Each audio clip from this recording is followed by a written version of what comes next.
Okay, Monday, September 26th. Just wanted to follow up on Caterpillar. You can see here after pausing a little bit, buying the puts here at the blue line, we've now started down. And what I like is you have a pretty nice red bar heading lower here, and you're getting follow through on this red bar right after. So it sets up a little bit of a gap in here where that could act as resistance if we, pause a little bit before hopefully taking out the intraday lows.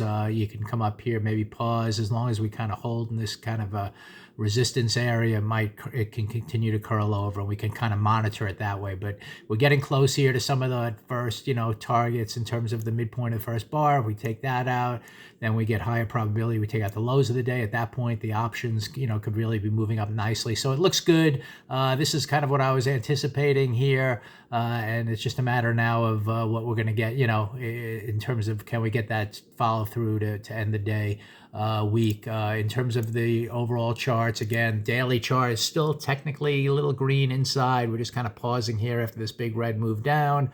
The weekly chart is, again, red bar heading lower. You do expect a little test of that low at some point this week, and the breakout of that pivot could, looking at the chart, has a lot of room, some targets below. So it's one of those pivots where you typically, you're a little bit concerned that there could be exhaustion risk, but given the bigger picture targets in play, and given the fact that at least early in the week you do expect a little follow through, and the failure up top here to start the session, it looked like a good high probability play to at least get those options to no risk situations. So let's see if we can continue lower. Again, still got to take out the midpoint of this bar. Looks like these two little bars here should be a stop.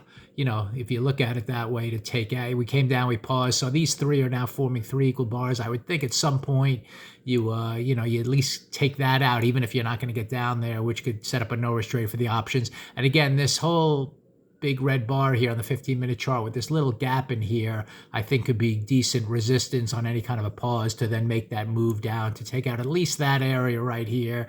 And by there, then you can see if you really could take out the lows of the day, which will set up the no risk trade pretty easily.